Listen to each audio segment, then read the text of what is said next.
May is actually Veterinary Nurse Awareness Month, so I've been asked to do a video which I can submit for the Veterinary Nurse Month, so hopefully this will be going out there so more people can view it. But today, as I say, puzzle feeding. So obviously obesity in cats is getting more common, sadly. One way that we can really help our cats with trying to lose some weight is puzzle feeding them. It can also be used for loads of other ideas, to prevent boredom and frustration, to help with cats that may have problems within their inter-cat households, if they're being a little bit aggressive, urine spraying, that sort of thing. It can be really, really helpful, and just give them something to do which is more natural to them. Obviously they go to their bowl, they go, thanks mum, feed me, eat their food, walk away. Nothing really's happened in between. So puzzle feeding can really be beneficial. So obviously I'm going to use some things which hopefully everybody will have in their cupboards. Egg box. So high reward value treat is really important. We want to get our cats engaging with participating in using the puzzles. So up the game. Not their normal food to start with. What do they really like?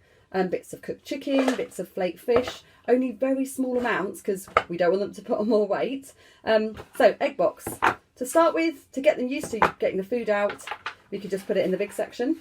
And then obviously after a few days, they've mastered that pretty quickly, we can go to the holy section. Egg box, so that's great. Ice cube tray. Obviously ice cube trays come in various sizes. Again, great, you can wash these, so you could try them with the wet food in there. If they are on wet food, just, you know, teaspoon in a couple of the sections. Muffin trays. Obviously you can get the bigger, more cakey types, which again, easier to start with, make it easy for them. Get them engaged in using them, and then obviously you could go up to this tiny little muffin tray to make it harder. Again, wet food could be put in here. Now, during lockdown, if you're really wanting some things to do, especially with young children, we've got some homemade ones here. So really easy, toilet rolls, the lid of a shoebox, stack the pyramid up. Obviously you can go bigger. I did have a bigger one, but it was a little bit wobbly, so we don't really want to make the cats feel scared. So again, to start with, nice and easy, treats go just in the tube, the cats sniff them out, they start to think, oh, how do I get them? And they obviously use their paws to get them out. Now some cats, even with just an egg box, you almost have to show them, demonstrate. Okay, so flick with your foot, obviously my finger, it flicks out, we get the food. Now, the other side of the shoebox, which is my favourite, I have to say, various different depths of yoghurt pots into the top part of the shoebox. Again, treats go in. Now, the idea being, what you're going to aim to do is after a while, when they're engaging with this, is you're going to swap using treats for using their own food. So in the ideal world, what we want to do is 100% of their food is provided with feeders. And then what you could do is you can mix it up each day, have a different feeder, or have a feeder for a few days, and then give them a different feeder. These are obviously all cheap as chips, you know, free in the cupboard. Make them, collect, free. Obviously there is some more complex, more difficult challenges for cats out there that you can purchase. But to start with, I'd make it really simple.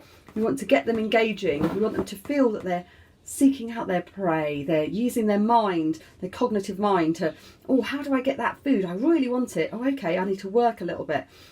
It extends their feeding time, which is really important. A lot of cats will rush their food, whether it's just innately in them because of how they were at the beginning when they were kittens. Did they have sort of competition over food? They had to gobble it up. Is there another cat in the house which sort of stands there and intimidates them to leave the bowl, and then also they have to eat as quickly as they can? But puzzle feeding does slow the feeding down, which can be really good for them, good for weight loss, and hopefully something that you and your cat can really enjoy. I'd love to see some pictures or videos of your cat's puzzle feeding, or what creative ideas you can come up with. I'm sure if you Google puzzle feeding cats, you can see loads of different things that people have tried. Please share them on my Facebook page, The Friendly Pet Nurse, on my Instagram. Yeah, I'd love to hear from you. Have a good day. Bye.